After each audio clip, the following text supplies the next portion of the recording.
Hey everyone, Wandering Bard here, and today I want to present a theory I've crafted about Final Fantasy XIII-2. If you've played the game before, you're no doubt familiar with its villain, Caius Ballad, and are at least somewhat familiar with his master plan. On the surface, it seems that he's engineering paradoxes which accelerate the destruction of Cocoon, such as the royal ripeness in the Sunleth waterscape. However, there's a bit more to it than that. When researching the effect of paradoxes on the timeline, the Academy concludes that, just as changing past events will influence the future, changing the future will alter the past. When a time traveler moves forward in time and establishes future events, the rest of space-time is altered, forcing a timeline that will create that future. The Final Fantasy XIII-2 Ultimania Omega confirms that this is the case and that Caius took advantage of this fact. By engineering paradoxes across the timeline that our protagonist had no choice but to solve, he collapsed history's infinite possibilities into a single timeline, which resulted in Etra's death and the subsequent destruction of time in history. This is why, during the game's secret ending, he claimed that Noel and Sarah, in their ignorance, had done exactly what he wanted. They played into his hand, helping to generate a timeline where he cannot lose. Or could he? Because there actually is one thing that could have stopped Caius' master plan. A paradox that I theorize he never intended to create, but which could have completely derailed the timeline if left unchecked. I'm talking about the proto-fal'Cie, Adam. After defeating the aforementioned royal ripeness, Noel and Sarah travel to the city of Academia in the year 400 AF, a peaceful sci-fi utopian metropolis ran by the proto-fal'Cie. The city initially fills our protagonist with hope, since it represents centuries of unified effort in striving for a vision. That hope, however, is short-lived as the city's defenses activate, and the proto-fal'Cie begins indiscriminately turning citizens into Seath. By traveling back 200 years, they discover that Adam has found a crossroads of time on Augusta Tower, which it uses to reach back in time to influence the AI that was used to create it. Essentially, the proto-fal'Cie can now infinitely repair and redesign itself, resulting in easily the most challenging paradox to resolve. Initially, it looks like this whole thing was just another part of Caius' plan. Resolving the paradox does help to further his objective, since the incident convinces the Academy of the dangers of building their own fal'Cie to levitate the old Cocoon. Instead, they begin building a new Cocoon, which is exactly what Caius wants. However, after looking at the story again, I don't believe that Caius could have or would have generated this particular paradox. My defense for this is threefold. Firstly, the proto-fal'Cie's time loop paradox is the only one that has a natural, traceable origin. The other paradoxes that we observe, such as the appearance of a future weapon of war in the Brescia ruins, or the creation of a massive flying conglomerate, are all unnatural, seemingly random events, which could only be caused by someone deliberately breaking history. None of them have any traceable origin. However, we can very easily trace the creation of Adam's time loop paradox to a source besides Caius. The proto-fal'Cie project began in the year 13 AF, when Hope Estheim was forewarned about the destruction of Cocoon. According to the data log and relevant fragment transcripts, it was created using some of the memory banks from Eden, the original sustainer of Cocoon, and was intended to re-levitate the old Cocoon.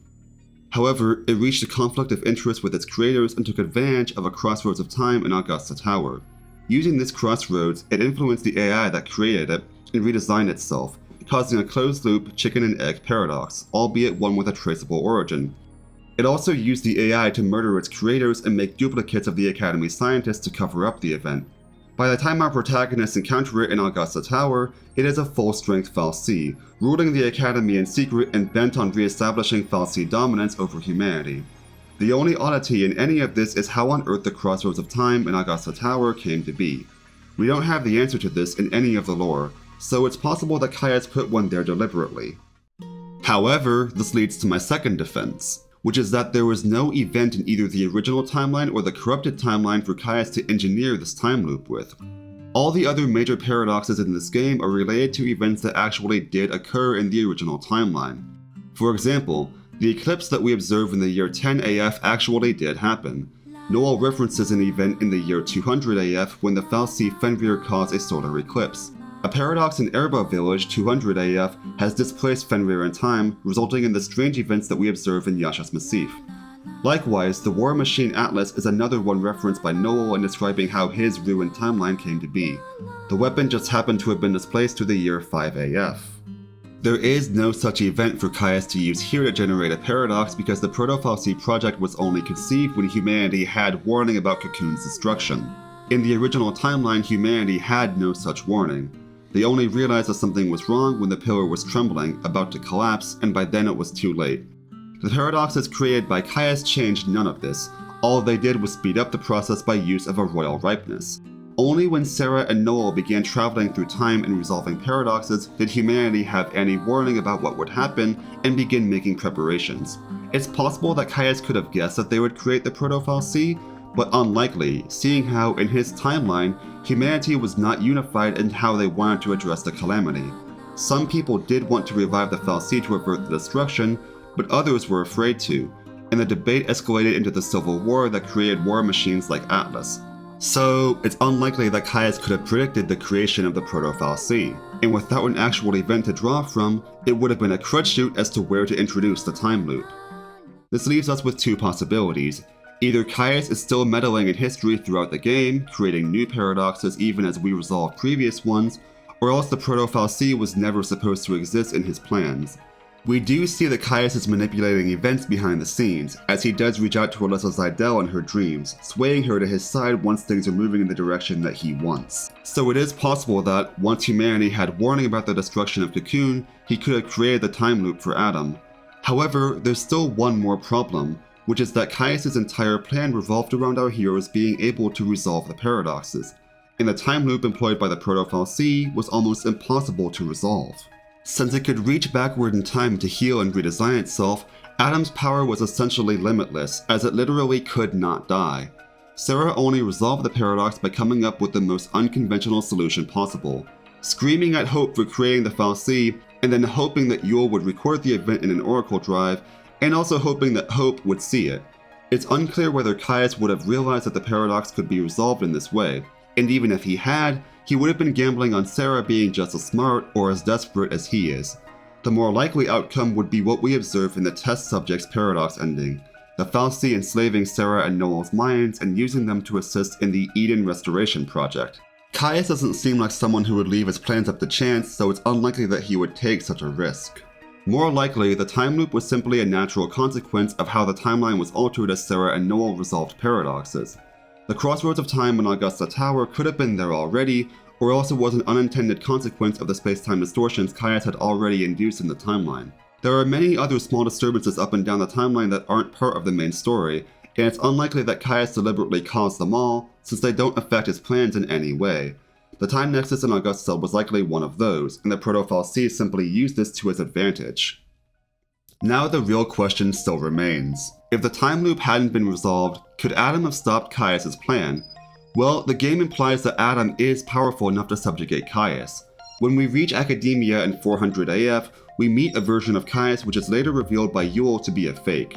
The events in Augusta Tower and the test subject's paradox ending reveal that Adam creates duplicates using biometric data from people he has already captured or killed, which strongly indicates that Adam defeated the original Caius already. This makes sense. As we've established already, Adam cannot die, and it can continually redesign itself in response to a powerful threat like Caius. The fact that it can dominate foes without killing them renders Caius' biggest ace, the Heart of Chaos, completely worthless as well. And seeing how interested the Proto-FFXIII is in the nature of chaos, it would have found Caius a particularly interesting test subject to capture and study, since Caius does have the Heart of Chaos. It could easily defeat him and has the motivation to do so. The only way that Caius could win is by trying the same trick as Sarah, reaching out to Hope, the original creator of the FFXIII. But in Sarah's case, Hope had a particular interest in protecting her since she's his friend, and he knows she's fighting for the future. Seeing her battling against his created machines is what convinced him to shut the project down. But had he seen a vision of Caius fighting the Proto-FFXIII, it would have had the opposite effect.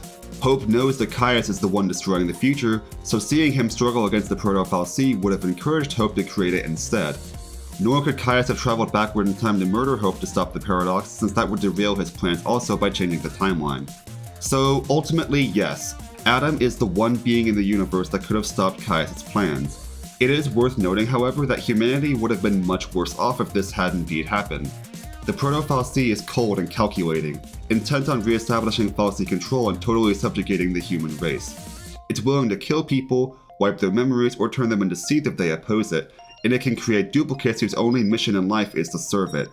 Its end goal would have been worse than death, people would be nothing more than mindless puppets of this mechanical menace. So ultimately, it is a good thing that Adam didn't rise up to oppose Caius, which, given the state of the world and of humanity after Caius was done, is a really depressing thought. Alright everyone, that's gonna be it for this theory video. I really hope that you guys enjoyed watching, and I'm very curious whether you agree with my theory or not.